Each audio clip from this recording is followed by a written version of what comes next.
3 days have passed since Donald Trump stood in front of a New Hampshire crowd and incited them with poisonous fascist language. He claimed the migrant crisis and immigration in general were, quote, poisoning the blood of our country, end quote. Let's be clear about something. The United States of America is unique amongst all of the nations of the world because it is made up of all of the world's people. It is the only country on earth where every language is spoken commonly somewhere every day. The United States is not a nation of monolithic racial identity. It is a country founded and formed on the power of an idea and an ideal. The language that Donald Trump used isn't just analogous to, it is exactly similar to the language of the National Socialist Party that rose in Germany in the 1920s and took power in the 1930s, that history remembers as the Nazis. Nazism and its leader, Adolf Hitler, wrecked the world.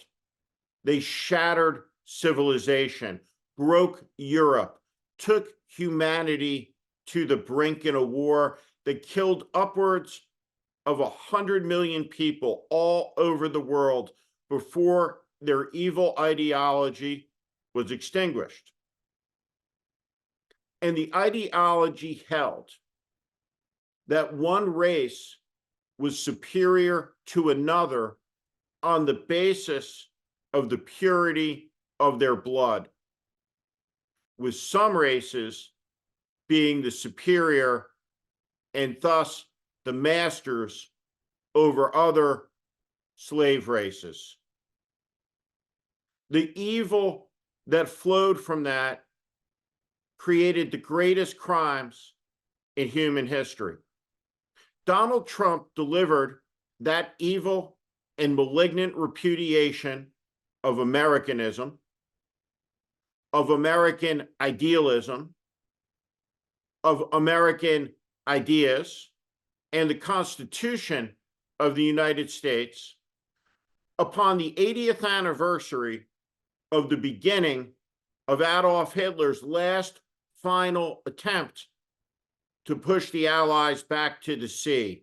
When we think about this culture of me and I, and the concept of achievement and patriotism, and what it means to be a good American, we should think about the example of Sergeant Edmonds, who returns home.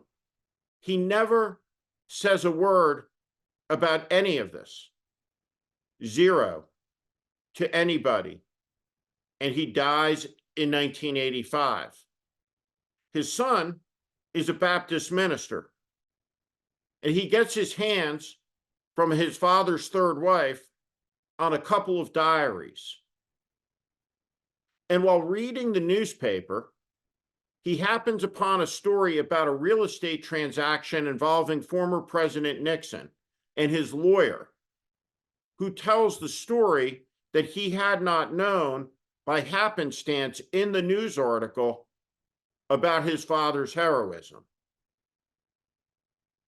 He's able to put it all together, and a remarkable tale unfolds that begins to play out 80 years ago today. It is incredible to think that within one human lifetime, an American master sergeant could have a gun put to his head by a Nazi commandant during the last gasp battle of the Third Reich and demand the Jews be turned over, could come home, live a life, die, have his heroism be discovered, be celebrated in a speech by the President of the United States, Barack Obama, be declared the righteous amongst nations by Yad Vashem in Israel, and yet we still see the rise of a fascism and a fascist within the United States, within the single lifespan of all of these events taking place.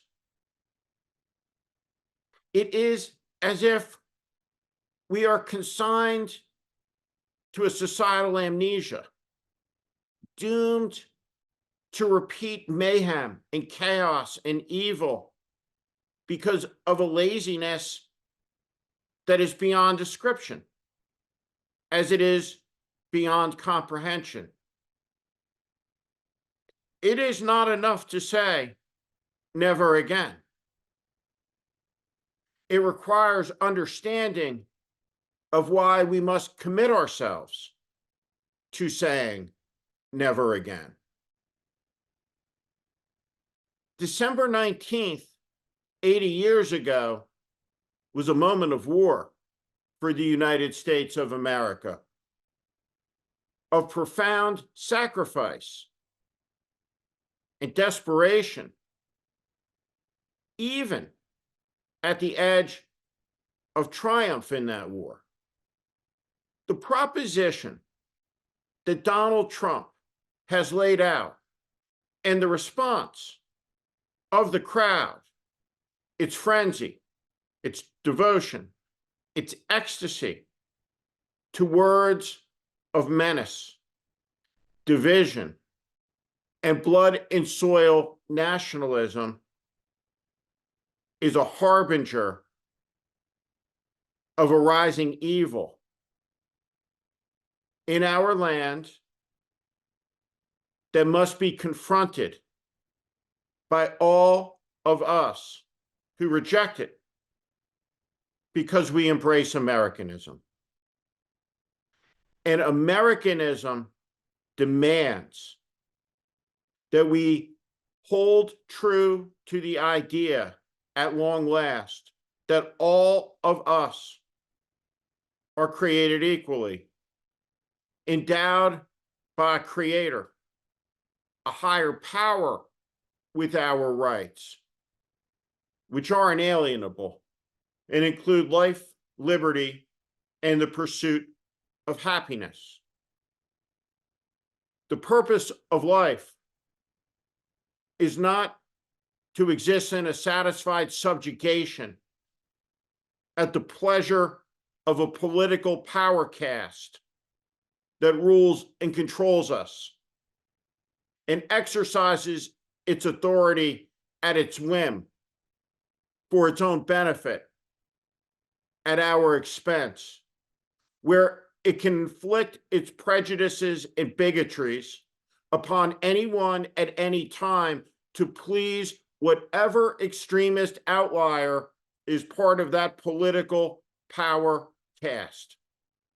The rights of Americans are not derived from the tolerances of the extremists at political rallies or the men and women who manage election.